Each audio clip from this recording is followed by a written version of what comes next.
the Herbert Henderson Office of Minority Affairs is going to be putting on throughout the state of West Virginia. My name is Jill Upson. I am the Executive Director of the Herbert Henderson Office of Minority Affairs. I will not be the presenter tonight. We have a wonderful, wonderful presenter who's been doing this for a very long time. She is very knowledgeable in this area. She is the Deputy Director of the AARP. And so, without further ado, I present to you Ms. Linda Bunn. Thank you very much. Let me just put this back in here.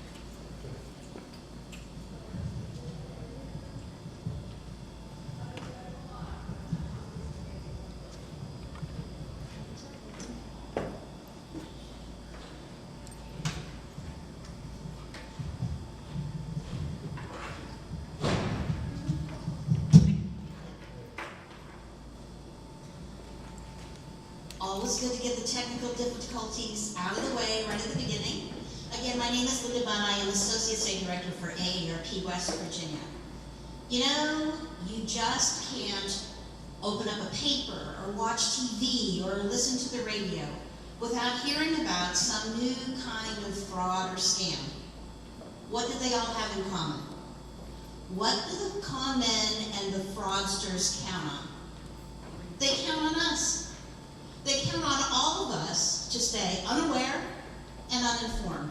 They count on us to not be vigilant. They count on us to not actively arm ourselves with knowledge about current scams. They count on us to not understand about how their criminal minds work. And that's how we can win. Because knowledge is power. You all know that. That's why you're here today. So if knowledge is power, and sharing knowledge with each other makes each of us stronger than we are on our own, then it follows that sharing lots of knowledge with a large network of people can make us all very strong. And that, in a nutshell, is what the AARP Fraud Watch Network is all about. Way back in 1958, when Ethel Percy Andrews first started AARP, one of her primary goals was to ensure the financial stability of her members and their families.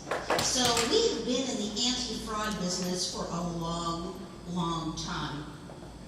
So today, AARP is continuing that fight by mounting a national campaign to fight identity theft and fraud through the Fraud Watch Network. Why do we need a Fraud Watch Network?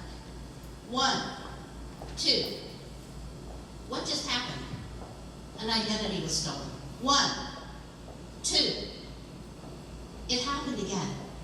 Because every 2 seconds, an identity is stolen in the United States. So, AARP created the Fraud Watch Network to give people the resources they need to spot and avoid identity theft and fraud so they can protect themselves and their families. Whether you're a member or non-member, it doesn't matter if you're a member of AARP. This is about something that needed to be done by a large organization. So we stepped up to do it. And you can get watchdog alerts, stay up to date on the con man's latest tricks, access a network where you can share experiences with others. You know, we're in a digital age now. It used to be if a con man came down your street, you would warn the little lady down the road. But now we can warn all of our neighbors throughout West Virginia and throughout the country. Because we can be digital too, just like the con men are. Remember, the criminals work together against us. It's just about time that we work together against them. Identity theft, investment fraud, and scams rob millions of Americans of their hard-earned money every single year.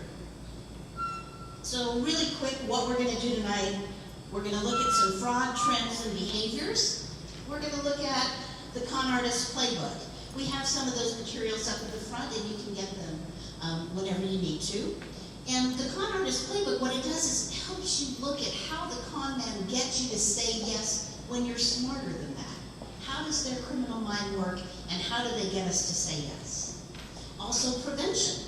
You know, what can we do to not put ourselves in a bad place? And resources. Where can we go for resources? before the frauds happen, after the fraud happens, and how we can recover.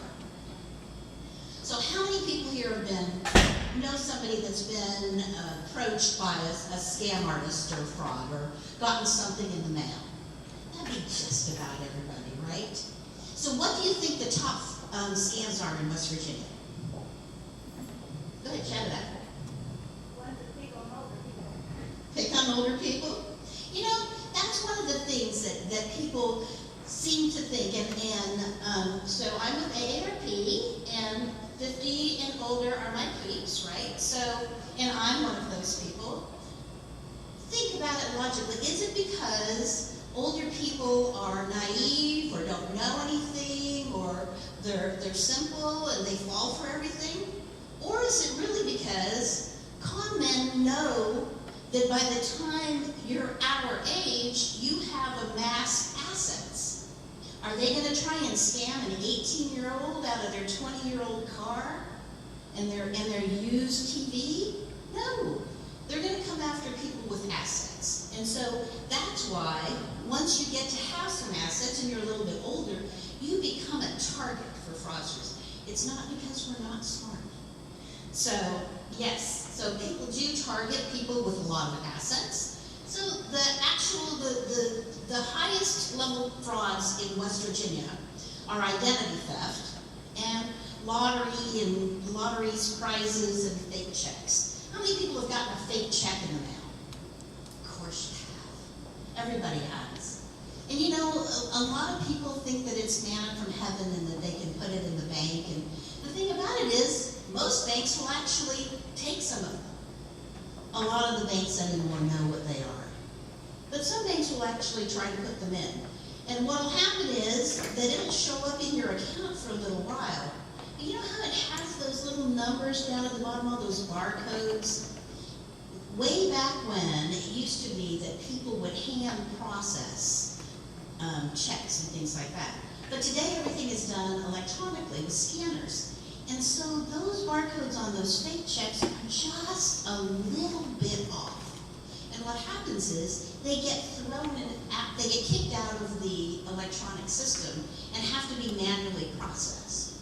So the trick is they get you to write a really good check to them, while that check that's being manually processed for sometimes up to 10 days is getting processed. So even though usually you put a check in the bank and in 3 days you know that it's cleared and it's safe to write a check on it, not so with those fake checks, because they're being manually processed, and that's how that scam works. So first let's talk about identity theft. Identity theft occurs when someone steals personal information that can be used to falsely apply for a credit or government benefits or other things. There's lots of reasons why someone would steal your identity, and not a single one of them is good. It's the #1 category of reported frauds across the United States, and for good reason. It can happen to anybody at any time. A recent study found that there were 12.6 million victims of identity theft in the United States. That goes back to that every 2 seconds somebody's identity is stolen. And these con men managed to steal almost $21 billion every year. So how do they do it? There's some common ways of doing it. I'm sure you've heard of some of them. Phishing with the PH. What does that mean? Well, someone goes and contacts you either through email or regular mail, and they say that there's some problem with your bank account, or your Medicare account, or your Social Security account, or whatever.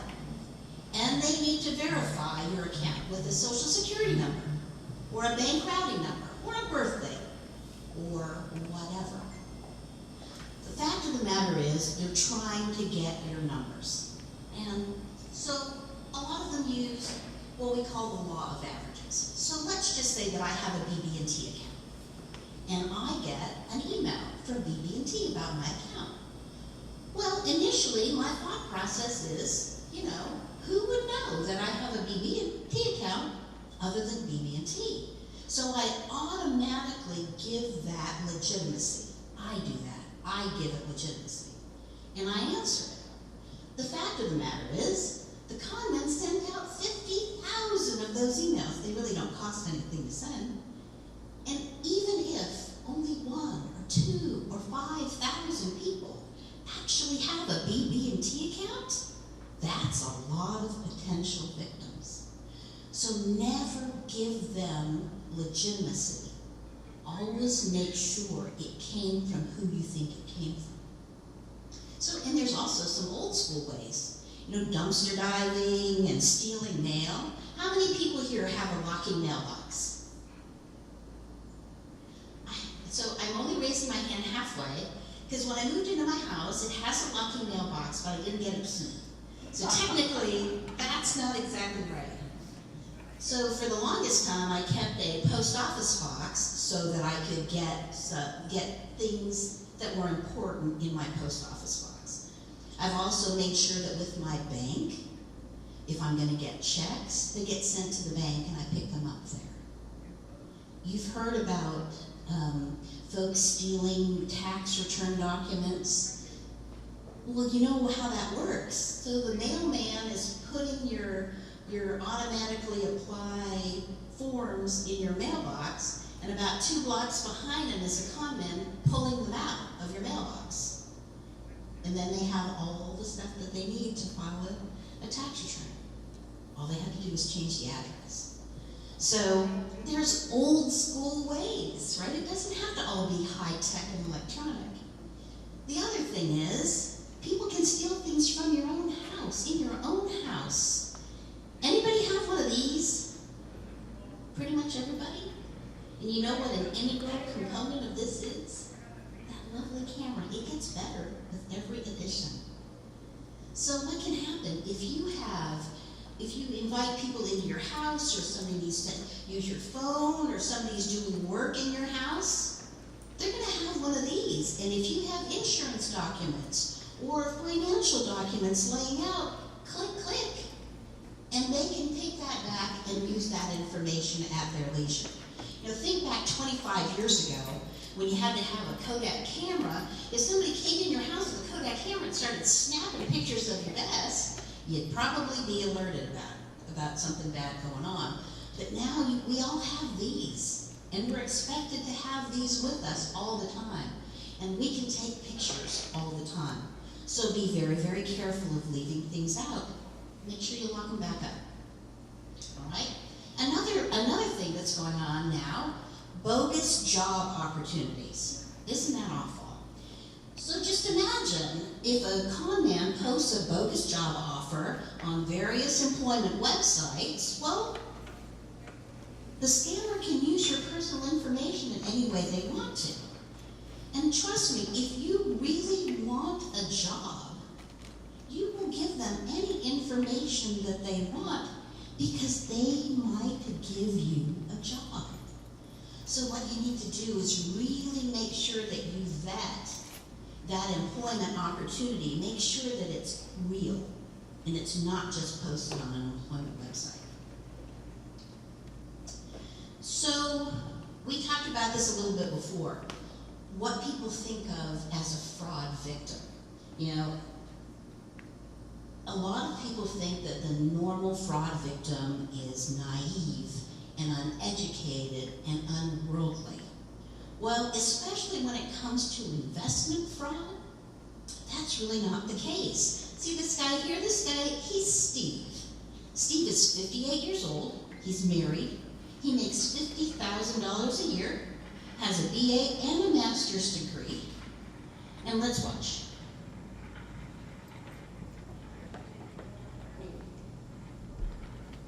Sit at that table right there. Lunch at Bilbo's Barbecue outside of Atlanta. The ribs are hot, the tea's sweet, the table's full. Local stockbroker Steve Sampler is taking a client to lunch, advising on the menu. This part of the country is fairly conservative, and that reflects Steve's own advice to clients. Build wealth safely, nothing too risky. But Steve does not take his own advice. Steve recently lost $40,000 in an oil and gas scam, purchasing unregistered shares in non-producing oil wells. If it can happen to me, it can happen to you. He's right about that. Steve is a licensed professional stockbroker smart, with 2 degrees, accounting and marketing management. But he was taken in by a con man with a telephone. Of course, they did say that they really hated for me to miss this opportunity, and it was, I would probably never get this type of opportunity again. The con used an old trick, scarcity, telling Steve there were only a few units left to invest in and he had to move quickly. He'd make 10 times his investment. Steve did not bite at first, but the calls continued, week after week. As I began to talk to him more, and of course he knew. He knew basically he was wearing me down. Steve began to know and like the salesman, a big mistake. Everyone has a tendency to trust them. Once you get to know them, particularly, you want to trust them. You don't want to think bad of them. It's not going to happen in the first call. It's going to happen after months and months of doing business with that person. Then you're going to be endeared to the personality and share intimate things about your life with them.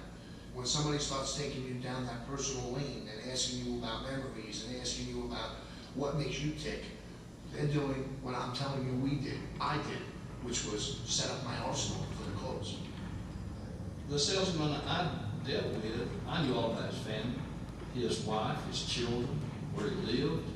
Steve sent $20,000 in and received official-looking securities and did some due diligence. I talked to the district manager in Dallas. Oh yes, there are 15 wells out there. Everything was just right in place.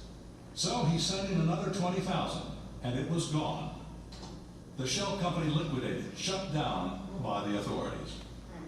He's your friend, but then one day, he disappears. Still, how and why does a professional like Steve fall for this? The older I've gotten, the more risk I'm willing to take for some reason. But you know, I think what that stems from is I'm not where I thought I should be at this point in life. Oh, I'm trying to hit home runs. Steve, like so many investors, was trying to play catch-up, an all-too-common tendency among mature investors. He wanted to hit one out of the park. Home runners strike out more often than the base hitters. And that's what happened to me. And that's what will happen to anyone else that is not very careful, especially today. So is that the profile of an investment victim? Remember, Steve's 58 years old, married, makes more than $50,000 a year, has a BA and a master's degree, and he's a professional stockbroker. Yet he lost $40,000 to fraudulent oil and gas operations. So a lot of people look at Steve and see a sucker, and I look at Steve and see a hero, because imagine how that man had to swallow his pride to try and warn other people that if it happened to a professional, it can happen to anybody. There's all sorts of other frauds and scams. They're not all $40,000 scams. I'm sure you've heard on the radio about gold coins. You hear that the world economy is shaky, and the only thing you can really count on are precious metals. You're told that gold is going to double in the next year. Maybe it will. You're not told that the gold coins that you're sold were already marked up 300 to 500%, and you lose money the second you buy them. They leave that part out. Free lunch seminars. So people invite a large group of people to come have a meal, and they present an unbeatable investment opportunity. Got to sign up right there and then. You can't sign up later, because I'm leaving town in 2 hours, and that investment will be gone. So I hear there's going to be food here later. That's pretty sweet, right? We invited y'all.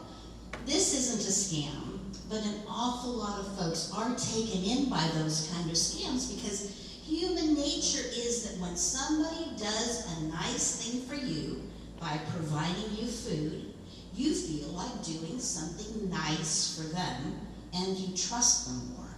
And that's why those scams work. So we talked about the lottery scams being one of the very biggest things in West Virginia. You see this nice lady in the slide? Her name is Jean. Jean was one of those victims. She received a call from a man from Jamaica who told her that she'd won $7.9 million in the Jamaican lottery. All she had to do was pay the taxes to collect. Now, over a 6-month period, he just wore her down. He called her hundreds of times and managed to get her to give him $30,000. See that nice house behind Jean? That used to be her house. But she lost it because she got scammed. Lottery scams are big money in West Virginia. There's 2 things you need to remember. Number 1, it's awful tough to win a lottery if you don't buy a ticket. How many people here have bought Jamaican lottery tickets? Nobody? Well, and there's another good reason for that. In the United States, it's illegal to enter foreign lotteries.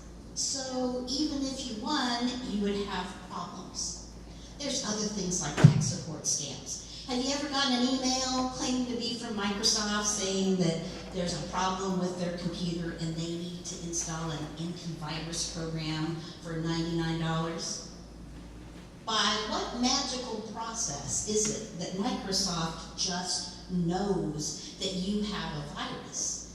Do you think that Bill Gates lays awake at night worrying about your computer? Well, no. But the thing about it, people trust Microsoft, and when Microsoft calls you, they say they're calling you, and they tell you to do a thing, you do a thing. So what they do is they send you to a site that proves that you have a virus. Then they get you to pay them $99 or whatever amount for the cure. Then they download the cure onto your computer. Do you know the really sad part of this story? Your computer was just fine until you paid a guy $99 to put a virus on your computer. That's a sad story. Never trust anybody out of the blue offering you something. And the last one, disaster-related charities. You know, I think that West Virginians are about the most generous people I have ever come across in my life. When there is a disaster anywhere, we are the first people to try and give or help or do something. The thing about it is, at the very same time, fraudsters are out there pretending to be charities. They're out there on the very first day on the front lines trying to get your money. Now, it's a sad thing that your money would be going to a fraudster, but the worst thing is that the people who really, really need the help aren't getting it. So what we would urge you to do, and in the Fraud Watch Network literature that you have there are ways that you can check charities here in West Virginia to make sure that they're legit and make sure that your hard-earned money goes where it needs to go. So, you know, it is really easy for us to be armchair quarterbacks and recognize the scam after it happens and poke fun at folks. But how is it that the con men make it look so good? We're not dumb people. How do they get us to say yes? Now, what happened was, in coming up with the articles and the handbooks on con artist tricks, what we did was we worked with the FBI and law enforcement and did an awful lot of interviews with con men who got locked up and believe it or not, a con man just loves to tell stories about how they were smarter than the other people in the room. And so you would be amazed at how much really good information you can get from folks, because they want to share their big wins and how they outsmarted really smart people. Now the weird part about it is, when the authorities talk to convicted con artists to describe the biggest trick into scamming people, what they said was, get them under the ether. Well, what the heck is ether? Before the Fraud Watch Network, I thought ether was something in an old-time movie that you got at the dentist's office or when you were having surgery. But for con men, what ether is, it's a heightened emotional state that makes it hard for you to think clearly and hard for you to make rational decisions. Think about the very, very first time you ever fell in love. Were you thinking clearly? Nope. And that's how the con men describe it. I wanted to keep the victim up in the altitude of the ether because once they drop down back into the valley of logic, I have lost them. So how do they get you to that point? There's several different ways, and we're going to take them one by one. The first one, phantom riches, something you want, but you just can't have. Claims of unlimited wealth, designed to get that ether up. Get you so aroused by the prospect of huge returns, you can't think of anything else, and your logical reasoning goes right out the window. Researchers say that is the #1 tactic used by con men. It's like the lottery and the gold coin scams. I know that every once in a while I'll buy a lottery ticket, and I try to buy it a week ahead so that I can spend all that money for a week before reality hits. But the whole idea of this is to keep you up in that altitude of ether. Another way is profiling. Remember what Steve said about the guy that he talked to on the phone? So the man found out little by little all about Steve. And what they do is they engage you in conversation for a couple of reasons. Number one, they're taking notes the whole time. They find out 2 children, one with a mental illness, a brother lost in Vietnam, and they take all that information and they shape the con to fit you. And then they use psychological measures to push your buttons to get you to say yes. The longer you engage with a con man, the worse your chances are of coming out cold. That's fact. So, in the other part of it is that the whole time they're getting that information out of you, they're also getting friendly with you. Suddenly, you're not that predator on the phone. They're not the predator on the phone anymore. He's Jim from New York, the guy I talk to all the time. The guy you're more likely to trust. So when scammers get all that profiling information from you, they shape the con and they use tactics like social consensus. Have you ever heard of social consensus? It's kind of like what your mom said. If somebody jumps off the cliff, are you going to jump off the cliff with them, right? What they tell you is people like you are all doing this. People in Charleston's doing this. You should do this. So here's a cute little video about social consensus. The gentleman in the elevator now is a candid star. These folks who are entering, the man with a white shirt, the lady with a trench coat, and subsequently one other member of our staff, will face the rear. And you'll see how this man in the trench coat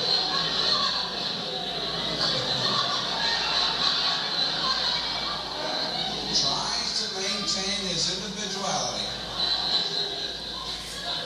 Little by little,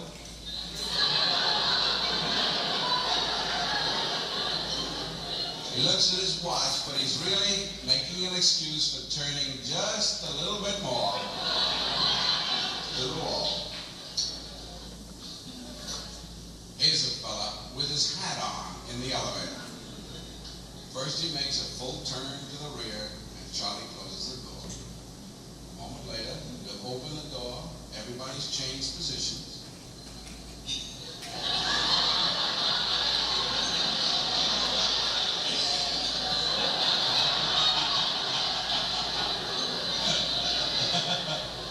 Now we'll see if we can use group pressure for some good. Now, in a moment, on Charlie's signal, everybody turns forward. Notice they take off their hats. And now, do you think we could reverse the procedure? Watch.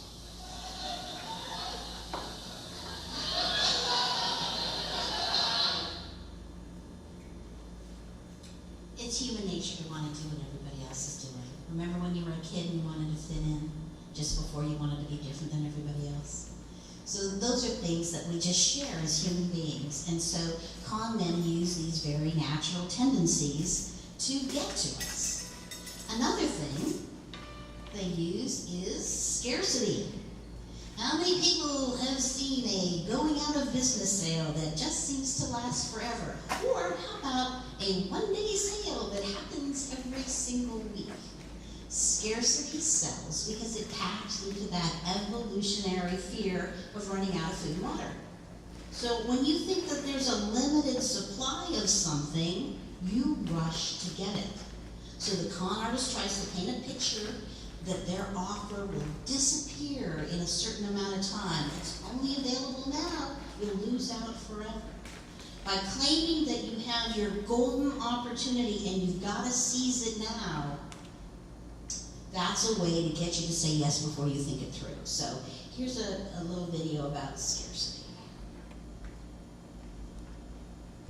Ladies and gentlemen, I have to tell you that I have never seen anything that we have ever offered here on the Smart Shopping Network that is getting the response we are getting tonight for the miracle ship. Look at that. Isn't that attractive? Now, look at this chair here. A little tipsy, isn't it? You probably have one like it. But you just slip one of these little beauties right under that chair or table leg. It's not quite touching the floor as well as the others, and voila, problem is solved. These are the same shims used in the White House, Buckingham Palace. The Taj Mahal has lots of them. You know, Princess Diana, it is said, would not sit at a table until it had been specially leveled with miracle shims. She had a guy with her, went with her all the time. He had a bag full of shims. True story. You cannot find miracle shim in the stores. You just can't. They're not available in stores. They're not available from anywhere but right here, right now, from me. And they're not going to be here long either, believe me. I'm told that hickory now is really selling like hotcakes. So let's take a look at the counter and, whoa, my goodness, over 12,000 sold just since I've been on the air. These sets sold out completely last time we had them on the air, so I'm not surprised by that. We have got Bernie from Normal, Illinois on the line. How are you, my friend? Hi, I just called to say that I love my miracle shims. Do you now? I just bought 3 more of them tonight. Whew, 3 of them? Yeah, and my neighbor's trying to get through to you right now to buy some. Well, you better hurry, because I'm told the cedar just sold out. I bought one for my wife. Our anniversary's coming up. Well, your wife has herself one thoughtful husband. Yeah, well, you know, it sure beats buying a new dining room set. Well, thank you, Bernie, and you know, he raises a very good point, folks. New dining room set, several $100. For only 5 easy payments of $9.98, as the kids say, that's a no-brainer. But I'm being told now the miracle shims are all sold out. They are all gone, except for this one here, under the chair. Oh, wait a minute, I just thought of another one we've got right under the table here. We'll sacrifice that, but you better call now before it's gone too. Okay, so here's your quiz. So I'm gonna show you this. What's that? So a lot of us have different opinions on it. I think it's the phantom riches. By only paying, 5 small payments, you can have these wonderful things. So that's that one. How about this one? Scarcity, exactly right. Man, you better be hurrying, because all that's left now is pine. Right. So how many people here? So 19,921 other people have bought them. What does that mean? That's social consensus, right? Everybody is doing it, so you better get in there. All right? And what's that one? The 29-second. Right? Scarcity, right? Grab it now, or it'll be gone forever, and you will have lost your opportunity. That's exactly right. And we watch shopping networks all the time, and they use these kinds of things legitimately. But just because con men use a legitimate means, they can use it for an illegitimate purpose. So just remember that. It's the same thing as source credibility. Come on, there's no product you can think of that doesn't have some spokesperson. So if a sports figure buys Wheaties, you need to buy Wheaties. If Matthew McConaughey buys a kind of a car, you need to buy that kind of a car. You know, the whole idea of source credibility is somehow the person selling it engenders trust, and you need to do what they say because somehow they're smarter than you, or more experienced than you, or know better than you. But do they? Does Fonzie know more about reverse mortgages than me? I don't think he does. So just beware of people with a clipboard who say that they have authority. Just because a person walks into your business with a clipboard does not mean that they have authority, and don't necessarily treat them as such. That's how people get you to fall for the IRS scam. Who is feared more than the IRS? Nobody. And so when the IRS calls you and says that the IRS needs to have this information right now, then you give that credence. You give that power to somebody else. Number one, the IRS is never going to call you at home. But beyond that, just because somebody tells you to do a thing does not mean that you need to do that thing. It's the same thing with the Microsoft scam. They use somebody's good name to try and scam you. Got one last video for you.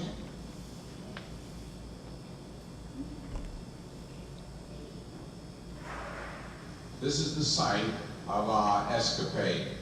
We take a railroad crossing and we put on it a simple sign that says, Delaware closed today. Then we get a man with a lantern and another fella with an official-looking hat, and he flags down the first passing car, and here's what happens. I'm sorry to inconvenience you, but they've closed the state of Delaware today. For what? Well, the quota is filled. Any other state is fine. You can go into Pennsylvania, Maryland, New Jersey. What is it? They closed the state of Delaware today. Yeah? Yes. It's good. They're not letting anybody in your city. In what areas? How about the up further? No, every part. They're not letting any people into Delaware. We worked out it. Well, tomorrow will be fine. We left the barrier at midnight. They gave us the ruling. Gee, any other state would be fine, but, you know, it's just for today. Okay, thank you. Bye now. Sorry, you can come back tomorrow. Okay. Oh, is New Jersey open? Yes. Oh, well then I'll go to New Jersey. Just because the guy with the clipboard tells you a thing doesn't mean it's true.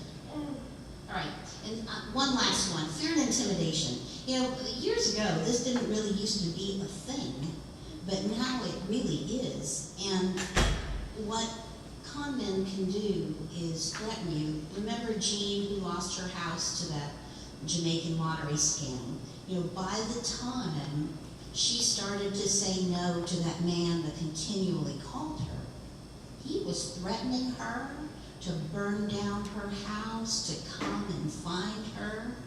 You know, what a time for us to be alive. With Google Earth, people in Russia can see your house.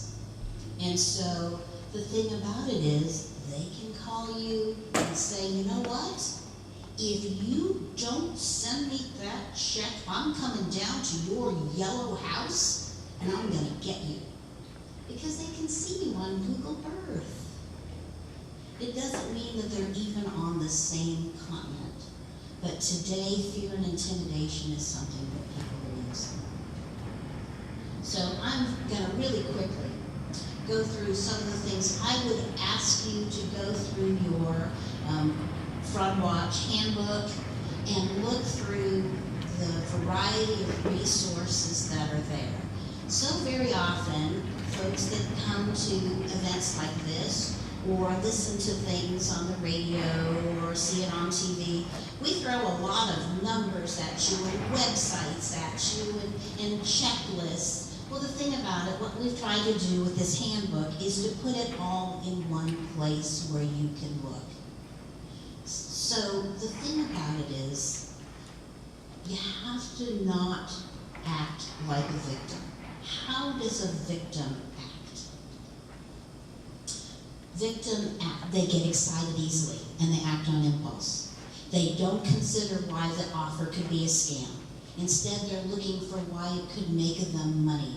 It's like a mouse looking at the cheese instead of the trap. Victims don't ask questions, they answer questions. Victims don't read information, they don't do research. They count on that guy to tell you what to think.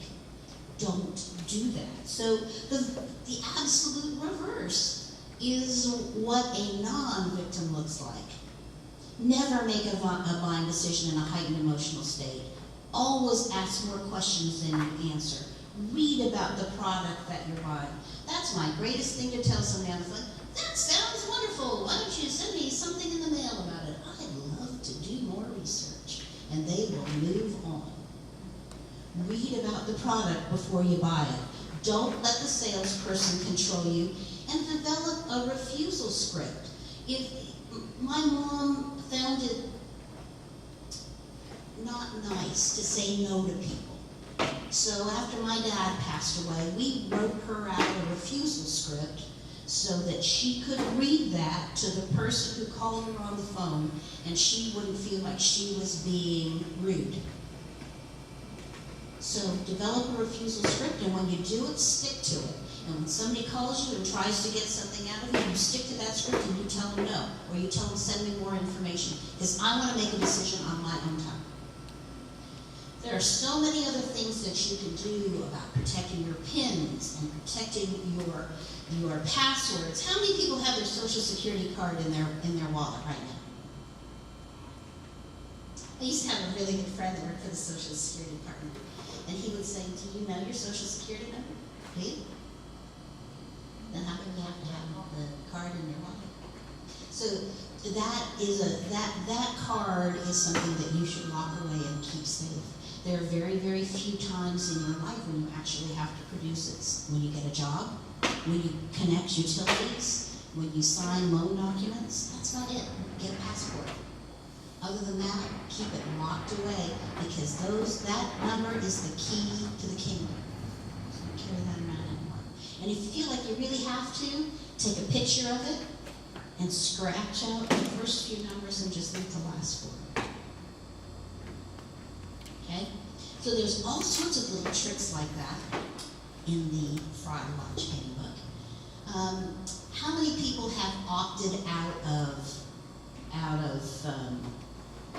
getting credit card solicitations? You know that you can opt out, right? And if you opt out, then they're not constantly going into your mailbox. So one of the big ways that con men can steal your identity is by stealing something out of your mailbox. So if you get a solicitation for a credit card in your mailbox, and I come to your mailbox and I pull that out, you're pre-approved, good for you. And then I just change the address on it, so everything's coming to me now, but it's in your name. Life doesn't get much better than that. So you can opt out of those so that they're not constantly coming to your home and in your mailbox, and so that they're not a constant invitation to other folks. So, I wanted to touch on one more thing before we leave tonight. A lot of folks are unbanked. Do you know what that means? So unbanked means that you don't have an account at a bank or a credit union. So believe it or not, a good prevention strategy is to get a bank account. So why is that a prevention strategy? Well, because if you're unbanked, there's things that happen to you. Number one, there's a lot of fees. Number two, there's danger. And number three, there's no way that you can avoid a poor credit rating.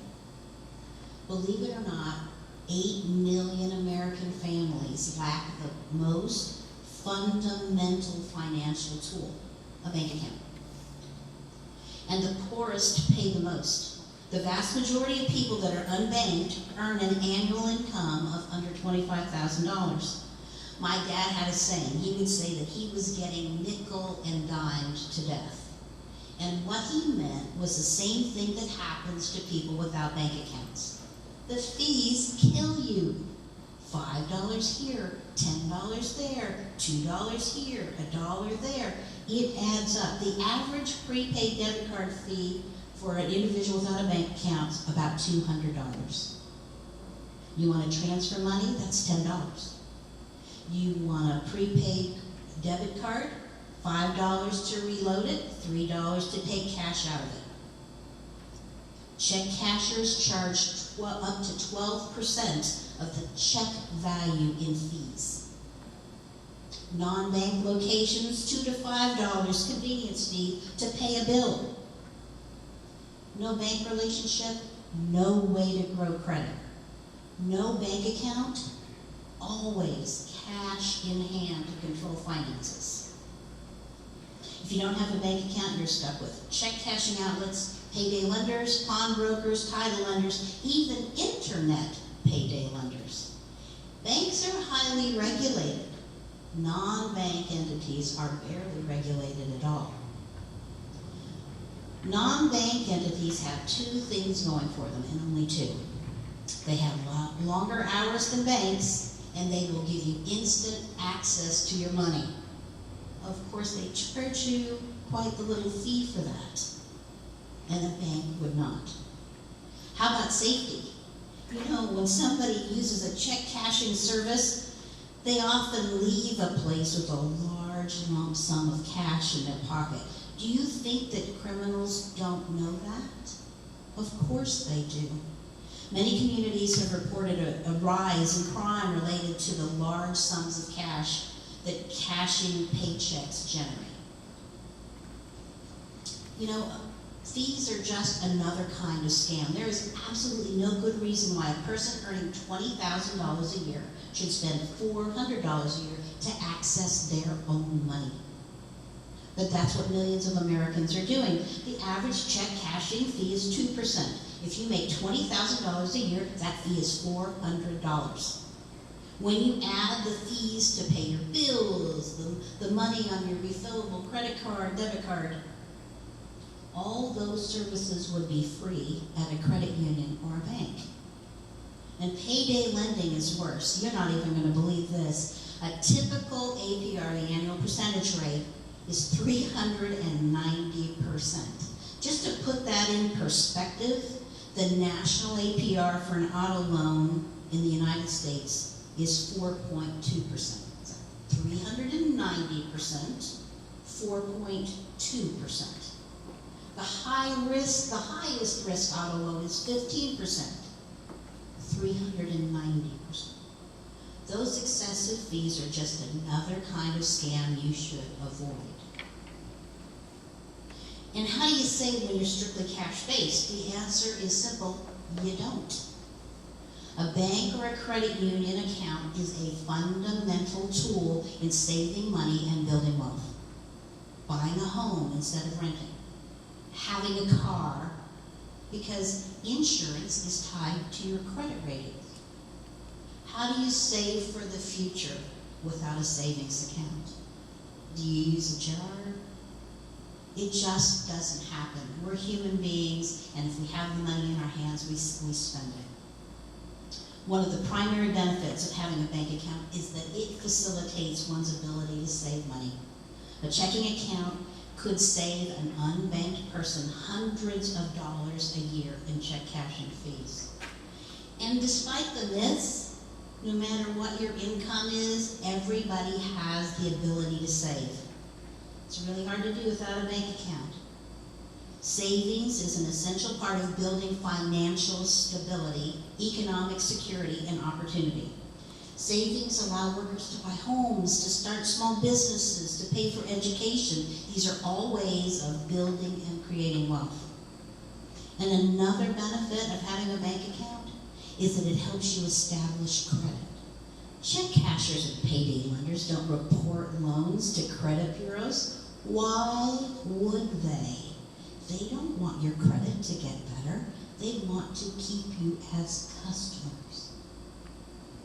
So establishing a good credit history is essential to buying a home, getting affordable insurance on a car or getting a credit card with an affordable rate. So I would urge you to think about the things that I've mentioned. I appreciate all of your attention this evening, and I am happy to answer any questions that you might have.